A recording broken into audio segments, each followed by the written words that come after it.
और साहब अब हाल ही में आज अखिलेश यादव की तरफ से एक एनकाउंटर को लेकर के जो है ट्वीट किया गया। वो कह रहे हैं एनकाउंटर एक पेटर्न सेट हो चुका है। पहले किसी को उठाओ, फिर झूठी मुठभेड़ की कहानी बनाओ, फिर दुनिया को दिखाओ और हत्या करने वाले जो जिनके परिवारों की हत्या हो जाती है फिर उनको जो है दोहरा धमका करके झूठी कहानियां सामने लेकर आओ। इस तरीके से देखते हैं आप इसको? सच कहा उन्होंने, और इस चीज़ को मैं भी कह रहा हूँ, और पहले से मेरे दादा मोहतरम शफीकुर रहमान भट्ट साहब ने भी कई बार इस बात को कहा है कि इस टाइप की जो हरकत की जा रही है, देखिए सबसे बड़ी चीज़ इंसान की जान होती है। और अगर एनकाउंटर का मतलब क्या है? एनकाउंटर का मतलब ये नहीं कि आप किसी को पकड़ करके गोली मार दो। अगर कोई बड़े से बड़ा भी अगर मुजरिम है तो उसको अगर वो सरेंडर करना चाहता है तो उसके बाद में उस पर कानूनी तरह से प्रक्रिया चलेगी, सज़ा जो देगा वो न्यायालय देगा।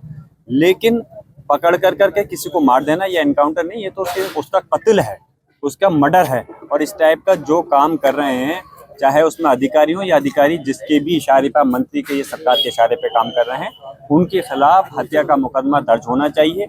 हमारे ऐसे बहुत सारे युवा हैं, ये लोग हैं जिनका के फर्जी एनकाउंटर कर दिया गया है। हम चाहते हैं कि ऐसा इस देश के साथ में सिर्फ हमारे उनके साथ ही खिलवाड़ नहीं, उनकी जान ही नहीं ली जा रही, बल्कि देश के संविधान और कानून के साथ में खिलवाड़ हो रहा है, एक मजाक सा बना दिया है। और वो अधिकारी बड़े जो एनकाउंटर करते हैं अपना सीना ठोक करके ऐसे कहते हैं कि हमने इनको को मारा। भले ही उनको जवाब ये ऊपर भी देना पड़ेगा, वहाँ तो बचेंगे नहीं, लेकिन मैं चाहता हूँ इस देश की अदालत के से भी उनको नहीं बचना चाहिए। उनको भी एक मर्डर के तहत उनके खिलाफ मुकदमा दर्ज होना चाहिए और उनके खिलाफ कार्रवाई होनी चाहिए। इसके अलावा आज मायावती जी ने भी एक ट्वीट करा है। वो उसमें कह रही है कि कांग्रेस नेता राहुल गांधी जो है वह सिर्फ आरक्षण के नाम पर अपनी सफाई देख करके स्पष्ट कर रहे हैं कि इतना कराता उन्होंने गलत बयानबाजी है। और 10 साल इनकी बीजेपी से पहले सरकार रही तो उसमें इन्होंने सपा के साथ उनके एसटी का जो पदोन्नति का आरक्षण था उसको लटका के रखा। अगर वाकई में हम ये कहना चाहते हैं, अगर वाकई में अगर वो जो टिप्पणी कर रही हैं बसपा की प्रमुख, हम उनका सम्मान करते हैं, लेकिन मैं कहना चाहता हूँ वाकई में अगर आप जो भारतीय जनता पार्टी, खासतौर से हमारे चाहे मुस्लिम समुदाय हो, ओबीसी हो या आप कैसी समुदाय हो, उनके खिलाफ है, तो फिर क्यों आप अंदरूनी तरह से उनको समर्थन दे करके फ़ायदा पहुँचाने का काम करती हो? क्यों नहीं उनके लिए आप उनको हराने के लिए मैदान में उतरती? क्यों बीजेपी के फ़ायदा पहुँचाने के लिए लगातार बात चलती है? तो अगर हम सब में समाजवादी पार्टी मुसलमानों के ही नहीं बल्कि ओबीसी और एससी समाज को, चाहे दूसरे भी समाज के लोगों, किसी पे ज्यादती होती है, उनको पिछड़ने का उनका काम है, तो हमारा फर्ज है कि हम उनकी मदद करके उनको आगे बढ़ाने का काम करें। ऐसी समाज के लिए मैं समझता हूँ इंडिया गठबंधन पूरा उनके हमदर्दी में है, और जहाँ कहीं उन पर ज्यादती होगी हम उनके साथ में खड़े हैं। और आने वाले समय में जो आरक्षण की बात है उसमें कहीं ऐसी बात नहीं, सिर्फ भ्रमित करने का काम किया जा रहा है। इसके अलावा यूपी में जो 513 मदरसों को लेकर के मान्यता समाप्त करने या समर्पण करने का जो है मामला भी सामने आ रहा है, इसका विरोध कर दिया गया है।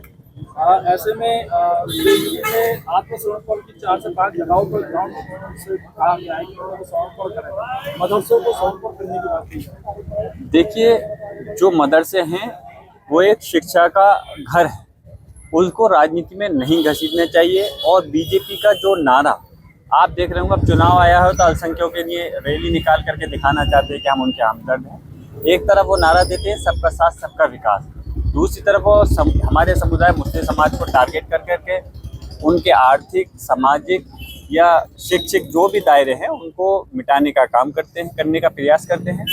हमारे मदरसों से कोई भी जो पढ़ाई करता है वो कोई वहाँ से लड़ाई झगड़े के लिए नहीं सीख रहा, बल्कि पढ़ करके जो है इस देश अपने और अपने परिवार की तरक्की के लिए, देश की तरक्की के लिए आगे बढ़ना चाहता है। और मैं पूछना चाहता हूँ भारतीय जनता पार्टी आरएसएस के लोगों से कि अगर वो मदरसे पर उंगली उठा रहे हैं तो वो अपनी गिरबान में झाँक करके देखें और बताएं, जिसका जवाब दें मेरा जो मैं कह रहा हूँ कि जब इस मुल्क की आज़ादी के लिए लड़ाई लड़ी जा रही थी तो उस समय वो लोग कहाँ पर थे, उस समय कहाँ थे वो लोग? उस समय हमारे जो मदरसों से पढ़े हुए उलमा इकराम में हज़ारों की तादाद में फांसी के फंदे पर झूले हैं, शहीद हुए हैं। तो उनकी कुर्बानी तो थी, आपकी तुम्हारी कुर्बानी कहाँ थी जो तुम उंगली उठा रहे हो? और इस टाइप की प्रथा ख़त्म होनी चाहिए। मदरसों के अंदर दुनियावी और दीनी दोनों तालीम दी जाती है।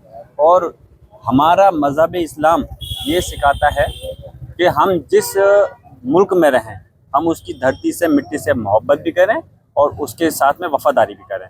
लेकिन ऐसा नहीं कि हम एक तरफ हम तो वफ़ादारी कर रहे हैं और इस देश की सरकार हमारे साथ संविधान को नज़रअंदाज करते हुए हमारी समाज के साथ में जुल्म करे, ज्यादती करे या हमारे पीछे पहुंचाने के लिए ख़त्म करने का प्रयास करें। इस चीज़ को हम बर्दाश्त नहीं करेंगे। एक आखिरी सवाल हमारा है, जेल जिहाद जैसे मामले अब सामने आने लगे और वो विदेशी ताकतों का भी हाथ इसमें नजर आ रहा है। कौन सा जहाज? जेल जिहाद जैसी चीजें जो है अब सामने आने लगी है। कहा जा रहा है, कुछ एजेंसियां का सीधे तौर पर यह भी कहना है कि जो विदेशी संगठन है, जो आतंकवादी संगठन है, उनका इसका हाथ है। कानपुर में भी हाल ही में हुआ है, उसमें भी जो है रेल की पटरी पर विस्फोटक पदार्थ और सिलेंडर वगैरह वहाँ पर मिले थे। किसी का कुछ हाथ नहीं है, सिर्फ इन चीज़ों में भारतीय जनता पार्टी का हाथ है। वो सुई को जैसे फावड़ा बनाने का काम करती है। किस प्रकार किस मुद्दे को कहाँ पर वो करना है, ये बीजेपी से कोई आप सीखे, और ये गलत है। ऐसा कहीं नहीं है, सिर्फ और सिर्फ गुमराह करने की एक राजनीति।